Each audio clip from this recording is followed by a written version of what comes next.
مدینے والوں نے تو حضور پاک صلی اللہ علیہ وسلم کی آمد کا شاندار استقبال کیا تھا، تو جس کی قسمت میں مکہ کے کافر آئے وہ جانے، ہماری قسمت میں مدینے کے محبت والے آئے، اللہ کا فضل و احسان۔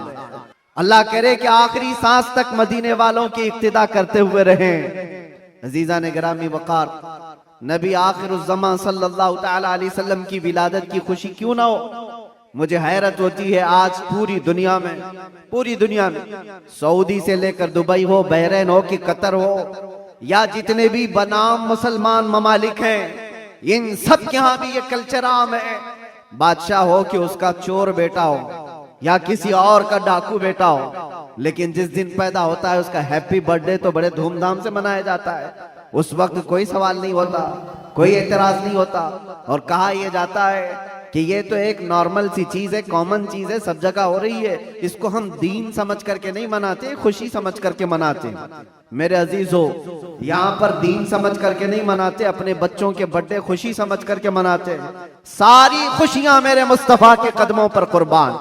وہ جو نہ تھے تو کچھ نہ تھا، وہ جو نہ ہو تو کچھ نہ ہو، جان ہے وہ جہان کی اور جان ہے تو جہان ہے۔ اگر حضور پاک صلی اللہ تعالی علیہ وسلم کے لیے تم یہ بات محسوس کرتے ہو کہ ہم اپنے بچوں کی خوشیاں سمجھ کر کے مناتے ہیں، نادانو، ساری خوشیاں ایک طرف، میرے مصطفیٰ کے آنے کی خوشی ایک طرف۔ سبحان اللہ، بے شک۔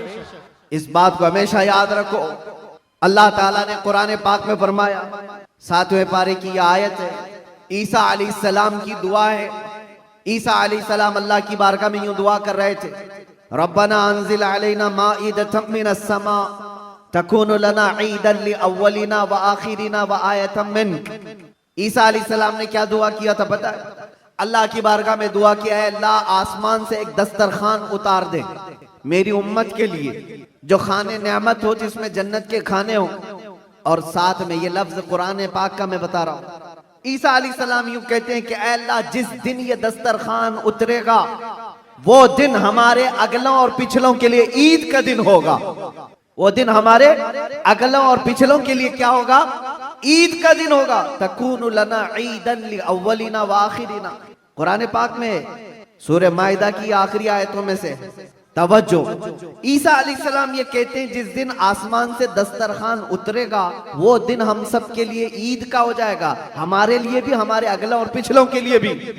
تو آپ اندازہ کرو، دسترخوان جس دن اتر جائے وہ عید کا دن ہو سکتا ہے، تو جس کے صدقے میں پوری کائنات کو دسترخوان ملتا ہے، وہ جس دن آئے وہ عید کا دن کیوں نہیں ہو سکتا؟ سبحان اللہ، سبحان اللہ، وہ دن کیوں نہیں ہو سکتا؟ اسی لیے ہم اعلیٰ حضرت کیا کہتے ہیں، وہ جو نہ تھے تو کچھ نہ تھا۔ یہاں باندرا والے بہت شانت ہیں کیا؟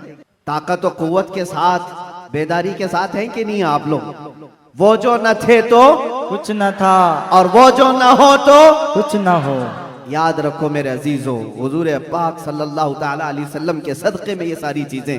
اچھا، ایک بہت اہم چیز میں آپ کو بتا رہا ہوں، یہ اس ربیع الاول شریف کے ابتدا کی پہلا خطاب ہے، میں آپ کے سامنے کر رہا ہوں۔ لوگ کہتے ہیں، یہ بھی کہتے ہیں، چلو مان لیا حضور تشریف لائے تھے، خوشی اس وقت کی تھی، لیکن اب تو 1400 سال گزر گئے، ابھی تک کیوں مناتے ہو؟ حضور صلی اللہ تعالی علیہ وسلم جس وقت آئے اس وقت خوشی منا لیا گیا ہوگا، وہ الگ بات ہے، لیکن اب تک کیوں مناتے ہو؟ جواب سنو میرے عزیز، اس لیے کہ عام لوگوں کی بات الگ ہے، مصطفیٰ کی بات الگ ہے۔ وہ عام لوگوں میں سے نہیں ہے۔ اس پوری کائنات میں ایک مثال آپ کو دیتا ہوں، چاہے ہمارے اس سٹیج کی مثال لے لو، اس پنڈال کی لے لو، یا کسی کی شادی۔ جو لوگ کھڑے ہیں وہ کھڑے رہنے دیں، جو بیٹھے ہیں وہ بیٹھے رہنے دیں۔ اتنا اپنے ذہن میں، اپنے تصور میں سجا کر کے چلیں کہ مصطفیٰ کریم صلی اللہ تعالیٰ علیہ وسلم جسے جہاں چاہے وہاں بٹھائیں گے اور جسے جہاں چاہے وہاں کھڑا کریں گے۔ لبیک یا رسول اللہ، لبیک یا رسول اللہ، لبیک یا رسول اللہ، لبیک یا رسول اللہ۔ ہوا کیا تھا؟ جس دن حضور پاک کی ولادت ہوئی تھی اس دن بہت سارے حالات پوری دنیا کے بدلے ہوئے تھے۔ ایک ملک شام کی ندی ہے وہ سوکھ گئی، اور ایک سوکھی ہوئی اس میں پانی جاری ہو گیا برسوں سے، اور ایران کا آتش کدا جو 1000 سال سے آگ جل رہی تھی، جس کی پوجا کی جاتی تھی، اچانک وہ آگ بجھ گئی۔ یہ سب جو عجیب و غریب جو معاملات ہوئے تھے، ان عجیب و غریب معاملات میں ایک اور کام میں آپ کو بتا رہا ہوں, بس آپ کی ہمامی رہی تو میں گفتگو ختم کر دیتا ہوں. ایک بہت عجیب و غریب کام جو ہوا تھا, 12 ربیع الاول کی صبح ہے اور مدائن میں, عراق کا ایک شہر ہے, اس وقت کا جو بادشاہ تھا کسرا, اس کا بہت بڑا محل تھا, بہت بڑا, اتنا بڑا محل کہ اس کی حفاظت کے لیے 1 لاکھ فوجی کھڑے رہتے تھے. 1 لاکھ فوجی اس قلعے کی حفاظت کے لیے کھڑے رہتے. تو آپ اندازہ کرو کتنا بڑا ہوگا. اور ان کا چیلنج یہ تھا, اس قلعے کو کوئی گرا نہیں سکتا, کچھ ہو نہیں سکتا. لیکن 12 ربیع الاول کو اچانک اس قلعے کے اندر زلزلہ آیا, اور ایسا زلزلہ کہ وہ دیوار شق ہو گئی, پھٹ گئی. آج بھی وہ قلعہ عراق میں موجود ہے, اور پھٹی ہوئی دیوار کے ساتھ اس دیوار کے اندر سے ایک آدمی گزر بھی سکتا ہے. اب آپ سوچو 2000 سال پرانا قلعہ آج بھی ہے تو اس وقت کتنا مضبوط رہا ہوگا.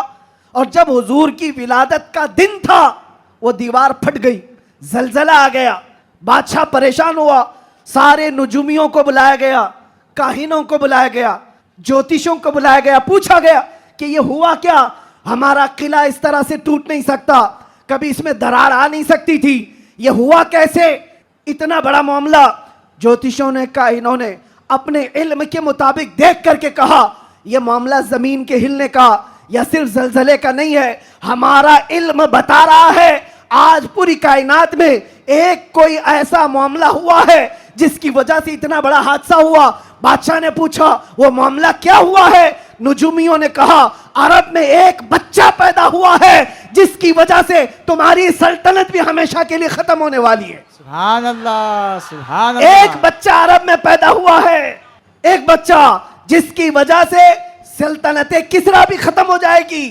بادشاہ پریشان ہو, لیکن وہ بچہ کون تھا اس وقت ان کو نہیں پتا چلا, لیکن وہ بچہ تھا آمنہ کا لال, عبداللہ کا دلارا, میرے رب ذوالجلال کا وہ محبوب نبی جس کو ہم اپنا آقا و مولا کہتے ہیں. اب سنو, حضور کی ولادت کے دن ہوا کیا تھا, فارس میں قلعے کے اندر زلزلہ آیا. توجہ, میں ایک شعر سمجھانے جا رہا ہوں اعلیٰ حضرت کا. فارس اس علاقے کو کہتے ہیں جو پورا ایران, عراق اس وقت تھا. فارس میں زلزلہ آیا اور قلعہ کیا ہوا, شک ہوا اور دیوار پھٹ گئی. اب سنو, وہ ایک بار ہوا تھا جب حضور کی ولادت ہوئی تھی 12 ربیع الاول, فارس کا قلعہ پھٹ گیا.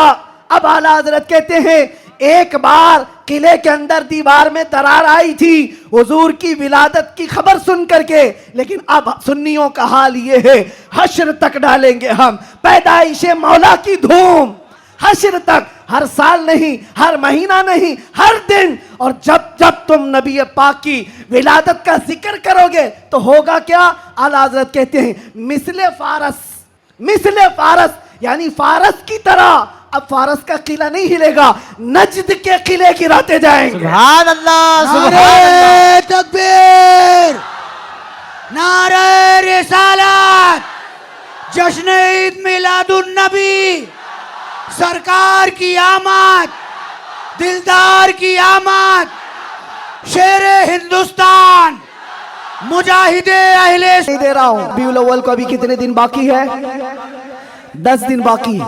اور 10 دن دیکھنا آپ کتنی کجلی کتنے لوگوں کو ہوتی رہتی. جیسے جیسے عید میلاد النبی قریب آ رہی, آپ جا رہے ہوں گے مارکیٹ میں, لائٹ خرید رہے ہوں گے اور کسی اور کو چرچی لگ رہی ہوگی. آپ جھنڈے خرید کر کے لا رہے ہیں اور کسی کے سینے میں چبن بھی ہو رہی ہوگی. یہ ساری چیزیں 10 دن تک تو ہوتی رہیں گی. اس سے اندازہ لگاؤ میرے عزیزو, ہماری تعداد بہت کم ہے, ہم بہت چھوٹی تعداد میں جی رہے ہیں. ہم کو ویسے بھی مائنورٹی کہا جاتا ہے, مائنورٹی کی مائنورٹی بھی ہے, اقلیت ہے, بہت ساری چیزیں سنیوں کی تعداد کو دیکھ کر کے. لیکن پھر مجھے یہ سمجھ میں نہیں آتا کہ ہر جگہ اسی تعداد کے لیے ساری چیزیں بندشیں کیوں ہوتی ہیں, ساری پابندیاں بندشیں. تم اتنے بجے نکلو گے, تم اتنے بجے بیٹھو گے, تم اتنی بجے تم یہ جھنڈا اٹھاؤ گے, اتنے فٹ کا, یہ ساری چیزیں ٹھیک ہے, لا اینڈ آرڈر مینٹین ہونا بھی چاہیے. لیکن دوسری طرف دنیا جو تمہارے چہروں سے تمہیں دنیا کو ڈراتی ہے, خاص طور پر میڈیا یہ چہرے دکھا دکھا کر کے دوسروں کو ڈراتے رہتے، یہ دیکھو یہ ایسے لوگ ہیں ویسے لوگ ہیں۔ ہم تمہارے جھوٹ کو تو برسوں سے سنتے آ رہے ہیں، لیکن اس کے پیچھے ہمیں ایک بات کا احساس ہوتا ہے، ڈرایا اس قوم سے جاتا ہے جو زندہ قوم ہوتی ہے، زندہ قوم ہوتی ہے۔ اس کا مطلب یہ ہوا کہ تم ہمیں زندہ قوم سمجھ رہے ہو، ہم تو سمجھ رہے تھے کہ مردہ ہے، لیکن تم نے ہمیں ہماری زندگی کا احساس دلایا ہے۔ لیکن عزیزان گرامی وقار، آپ زندہ قوم ہیں، اس لیے زندہ قوم ہے کہ زندہ رسول کی ماننے والی امت ہے، اور زندہ قرآن کے ماننے والے لوگ ہیں، اور حی و قیوم خدا کے بندے ہیں۔ اللہ ہمیشہ سے زندہ ہے اور ہمیشہ زندہ، اور قرآن زندہ ہے یا نہیں، اور رسول زندہ ہے یا نہیں، اسلام زندہ ہے یا نہیں۔ جس کا خدا زندہ، جس کا رسول زندہ، جس کی کتاب زندہ اور جس کا اسلام زندہ، اس کا ماننے والا مردہ نہیں ہو سکتا۔ جو رسول کو مردہ سمجھتا ہے وہ مردہ ہے، اور جو رسول کو زندہ سمجھتا ہے وہ صرف اس رہتی دنیا تک نہیں، قیامت آنے تک مولا اس کا نام زندہ رکھتا ہے۔ اعلیٰ حضرت ہو، شرف الدین بوسیری ہو، غریب نواز ہو، غوث اعظم ہو، سعدی شیرازی ہو، جتنے عاشقوں کی لسٹ نکال کے دیکھو، آج بھی آپ سعدی شیرازی کو جانتے ہیں؟ نہیں جانتے ہوں گے، دیکھا نہیں ہوگا، لیکن اگر ابھی میں پڑھوں بلغ العلا بکمالہ کشف الدجا بجمالہ حسنت جمیع خصالہ صلوا علیہ وآلہ، یہ کلام زندہ ہے یا نہیں زندہ ہے؟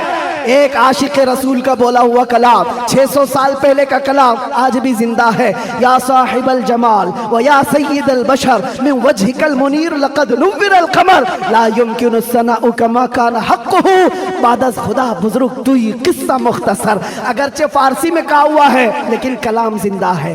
علامہ جامی کا کلام تنم فرسودہ جاں پارا ز ہجرہ یا رسول اللہ دلم پشمردہ آوارا ز عصیاں یا رسول اللہ، کلام زندہ ہے یا نہیں زندہ ہے؟ مجھے بتاؤ میرے عزیزو، کلام ابھی زندہ ہے۔ اسی طرح آؤ اقبال کا کلام، ہو نہ یہ پھول تو بلبل کا ترنم بھی نہ ہو، چمن دہر میں کلیوں کا تبسم بھی نہ ہو نہ یہ ساقی تو میں بھی نہ ہو، خم بھی نہ ہو، بزم توحید دنیا میں نہ ہو، تم بھی نہ ہو، خیمہ افلاک کا استادہ اسی نام سے ہے، نبض ہستی تپش آمادہ اسی نام سے ہے، کی محمد سے وفا تو نے تو ہم تیرے ہیں، یہ جہاں چیز ہے کیا لوح و قلم تیرے ہیں۔ کلام زندہ ہے یا نہیں زندہ ہے؟ اور آؤ بریلی کی زبان کیا کہتی ہے، وہ کمال حسن حضور ہے، وہ کمال حسن حضور ہے کہ گمان نقص جہاں نہیں، یہی پھول خار سے دور ہے، یہی شمع ہے کہ دھواں نہیں، تیرے آگے یوں ہیں دبے لچے فصحا عرب کے بڑے بڑے، کوئی جانے منہ میں زباں نہیں بلکہ جسم میں جان نہیں۔ بریلی کا عاشق پکار کر کہتا ہے، کیا خبر کتنے تارے کھلے اور چھپ گئے، پر نہ ڈوبے نہ ڈوبا۔ حقداروں سے تعلق نہیں ہے، جب تک حضور پاک صلی اللہ تعالیٰ علیہ وسلم کے لیے وفاداری کا جذبہ، جانثاری کا جذبہ تمہارے ساتھ، پھر یہ نہیں دیکھنا تمہاری چھتیں کتنی مضبوط ہیں یا نہیں، گھر بڑے ہیں یا نہیں، سورسز کتنے ہیں، لوگ ملنے جلنے والے کتنے بڑے طاقتور ہیں، دیکھنے کی ضرورت نہیں۔ جب تک تمہارے دل میں یہ جذبہ ہو جانثاری کا، وفاداری کا، اللہ تعالیٰ پوری کائنات کی کایا کو بھی پلٹ دے گا۔ جب نبی پاک ہمارے ساتھ ہے تو پھر خوف کس بات؟ تم ہو تو پھر خوف کیا، تم پہ کروڑوں درود۔ عزیزان گرامی وقار، اسی بات کے ساتھ میں آج گفتگو کا خاتمہ کرتا ہوں، یہ کہتے ہوئے، یہ میسج دیتے ہوئے کہ حشر تک ڈالیں گے ہم، زور سے، حشر تک ڈالیں گے ہم، مثل فارس نجد کے قلعے گراتے جائیں گے، خاک ہو جائیں عدو جل کر مگر ہم تو رضا، خاک ہو جائیں جل کر عدو مگر ہم تو رضا، دم میں جب تک دم ہے ذکر ان کا، زور سے، دم میں جب تک دم ہے ذکر ان کا، دم میں جب تک دم ہے ذکر ان کا، یا رسول اللہ انہیں جانا انہیں مانا، نہ رکھا غیر سے کام، للہ الحمد میں دنیا سے مسلمان گیا، لبیک یا رسول اللہ۔